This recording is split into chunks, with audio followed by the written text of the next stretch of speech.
They'll do some speeches and music, and we'll have some puppets. If we have enough time, we'll get the ventriloquist act in there as well. But we're looking forward to a great time tonight.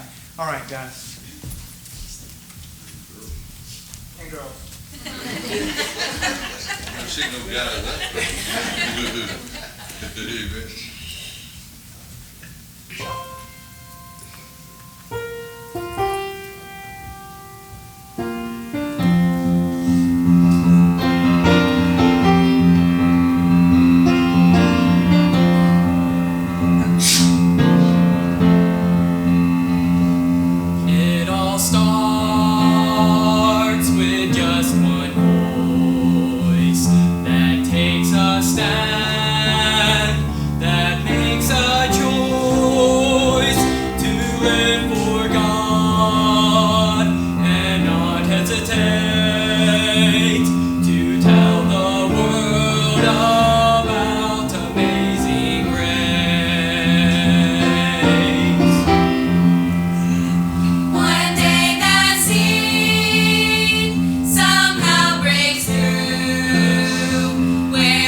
Elizabeth Elliott and Marge Saint, were the wives of two of the missionaries who gave their lives advancing the cause of Christ to an unreached people group called at the time the Auca Indians.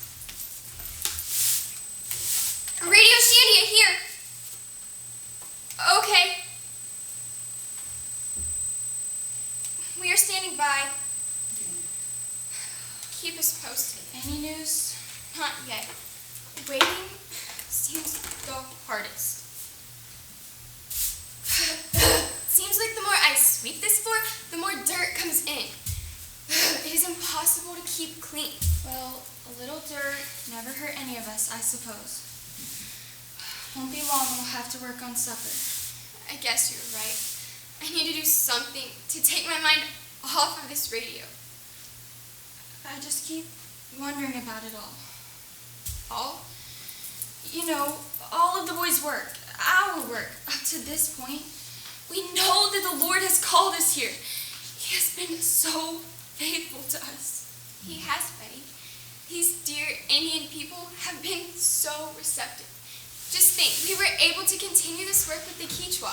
So many more have heard the gospel. We are reaching this tribe, and the Udarians are reaching the Javaro people. We have committed our lives to God. We have been living in these jungles, teaching the people, and seen so many learn of God's love.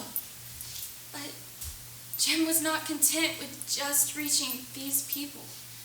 The gospel must be advanced to those who have never heard. Their husbands,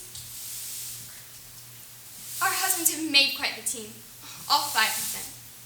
Nate, Jim, Roger, Peter, and Ed, they have had the Auca Indians on their hearts from the very beginning. A tribe so savage and brutal that any meeting with the white man has ended in disaster. They have been planning so carefully since the time when Nate first spotted their houses. They have been convinced of God's leading and guiding to reach these people. They are in darkness and need to know of the one who loves them enough to die for them. The boys have been so excited with each meeting.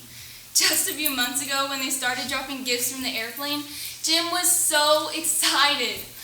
He reminded me of a child at Christmas. Nate, too. The Aucas have received the gifts well and even sent back gifts of their own, such as they are.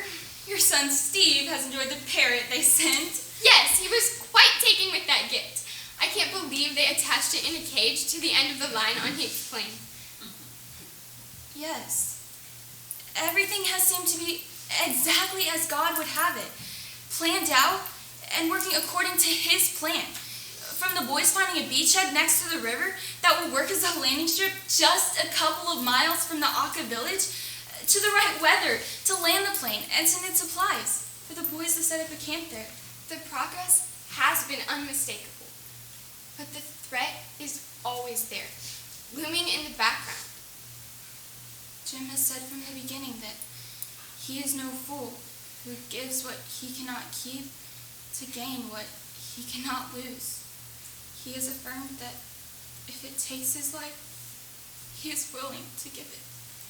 Do you remember the other day when we were talking with the rest of the wives and how we mentioned the possibility of becoming widows out here in this jungle we have come to call home? I do. I've thought over that possibility ever since Jim first asked me to marry him. When I kissed him goodbye the other day for them to fly out and take up camp at Palm Beach, as they call it, I had to wonder if I would ever see him again. We know, without a doubt, that this is where God has called our husbands to serve, and we have faithfully supported and worked alongside them. When God asks the ultimate price from us, after we have given all to him. Remember the song they sang before they left? How can I forget? We rest on thee, our shield and our defender. Hey now, God has got this. He is our shield and defender. He will be with us, no matter the circumstances. I know. I guess I've always known. God, you're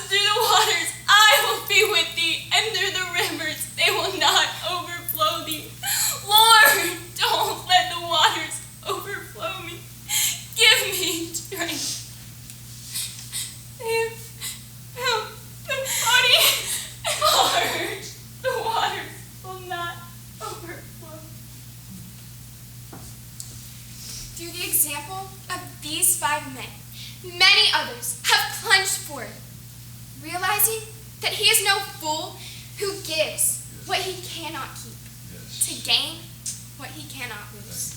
Only a few years later, Elizabeth Elliot, along with Nate Saint's sister, were able to move into the Barry Aka village, just a couple of miles from the burial site of her husband, and began reaching this group for Christ. Countless Indians have turned from their savagery to a new life in Christ. Even today, this work still continues in the Ecuadorian jungle. Marge Saint continued her work at the radio, helping missionary pilots and doing her part to advance the cause. In fact, all of the widows and children continued to play a role in advancing the gospel for years to come. So, we must ask, what price is too high to accomplish God's will? Trust God, for he is worthy. Amen.